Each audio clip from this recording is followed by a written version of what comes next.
High, আমি ভাস্কর। আজকে কথা বলবো আমাদের বাংলার টলিউড ইন্ডাস্ট্রির পুরো মোড়টাই কিন্তু ঘুরিয়ে দিয়েছে কিন্তু দীপক অধিকারী, মানে আমাদের দেবদা। তো সেখান থাকতে ভেবে দেখুন যে বাংলা ইন্ডাস্ট্রি যে একটা সময় যে লেভেলে যাচ্ছিল, দেবও যখন বইগুলো যখন তৈরি করছিল, যখন ধরুন কাবির পাসওয়ার্ড এইরকম বা হইচই এইরকম যে বইগুলো তৈরি হচ্ছিল, ইদানিং আজ থাকতে 3 থেকে 4 বছর আগেকার কথা বলছি, যে বাংলা ইন্ডাস্ট্রি কিন্তু একটা অক্সিজেনের দরকার ছিল। তার কারণ একটা লেভেলেই কিন্তু বাংলা বইগুলো বা বাংলা ছবিগুলো হচ্ছিল জাস্ট জাস্ট একটা ফ্যামিলি ড্রামা, পারিবারিক বা একটা অ্যাডভেঞ্চার, গোয়েন্দা এই রকম জিনিস দিয়ে।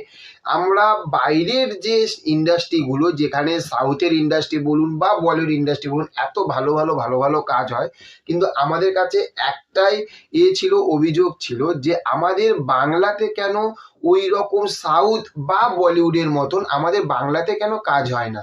তো সেইখান থাকতে ভেবে দেখুন যে কালকে যে দেবে যে পোস্টারে যে লুকটা বেরিয়েছে, যে ফার্স্ট যে লুকটা বেরিয়েছে দেবের খাদানের, যেটা হচ্ছে যে আসানসোলের যেখানে শুটিং হচ্ছে সেইখানে যে একটা চেয়ারের উপরে বসে রয়েছে, এটার আমি একটা রিয়াকশনও কালকে দিয়েছিলাম। তো এখানে এটাই যে কথা, যে এই রকম যে লুকটা, এই রকম লুক আমরা বাংলা ইন্ডাস্ট্রির কোনো আর্টিস্টকে কি দেখেছি, কোনো হিরোকে কি আমরা কি এই রকম ভাবে কি আমরা দেখেছি? আমরা কিন্তু দেখিনি। ইদানিং ভেবে দেখবেন যে এই 3-4 বছর ধরে দেব কিন্তু ঠিক আলাদা ধরনেরই কিন্তু বই তৈরি করছে এবং নিজেকে এমন একটা জায়গায় নিয়ে গেছে, সেই জায়গাটা কিন্তু প্রচুর সময় লাগে ওই রকম জায়গায় নিয়ে যেতে, এবং বাংলা ইন্ডাস্ট্রির বাংলা দর্শকও কিন্তু মানে মেনে নিতে পেরেছে যে হ্যাঁ, বাংলার একমাত্র দেবী আছে যে বাংলা ইন্ডাস্ট্রিটাকে সামনের দিকে নতুন রকম ভাবে এগিয়ে নিয়ে যাবে। তো সেখান থাকতে হ্যাঁ, আরেকজনের নাম বলবো, সেইটা হচ্ছে আমাদের জিদ্দা। তার কারণ দেবদা, জিদ্দা এরা কিন্তু একটা নতুন ধরনের নতুন কিছু করার চেষ্টা করছে।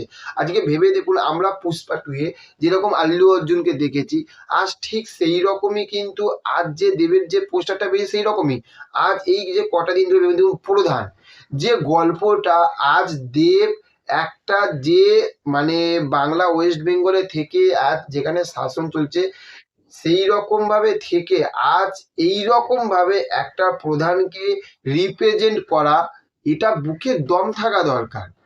এবং খাদান যে সিনেমাটা কয়লা মাফিয়া নিয়ে বই হবে, এই যে সিনেমা যে কয়লা নিয়ে এত দুর্নীতি হচ্ছে, এই রকম ভাবে বই করার জন্য কিন্তু সত্যি কথা বলতে বুকে দম থাকা দরকার। তার কারণ দম যদি না থাকে তাহলে কিন্তু এই রকম বই করা যাওয়া যায় না।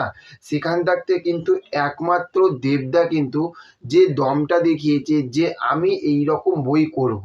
ভেবে দেখুন, একটা অসাধারণ একটা স্ক্রিপ্ট, অসাধারণ লুক, এবং এটা কিন্তু একটা বিশাল বড়ভাবে তৈরি হচ্ছে।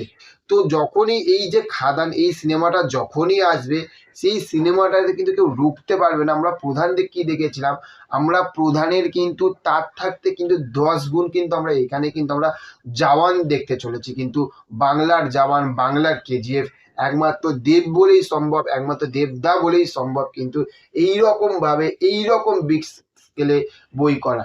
তো চলুন, আজকের ভিডিওটা এই পর্যন্ত। ভিডিওটা ভালো লাগলে লাইক কমেন্ট শেয়ার করবেন, আর চ্যানেলে যদি নতুন হয়ে থাকেন তার চ্যানেলটিকে অবশ্যই সাবস্ক্রাইব করে পাশে থাকবেন। দেখা হচ্ছে নেক্সট অন্য কোনো ভিডিওতে। Okay, thank you, have a nice day, tata, bye by.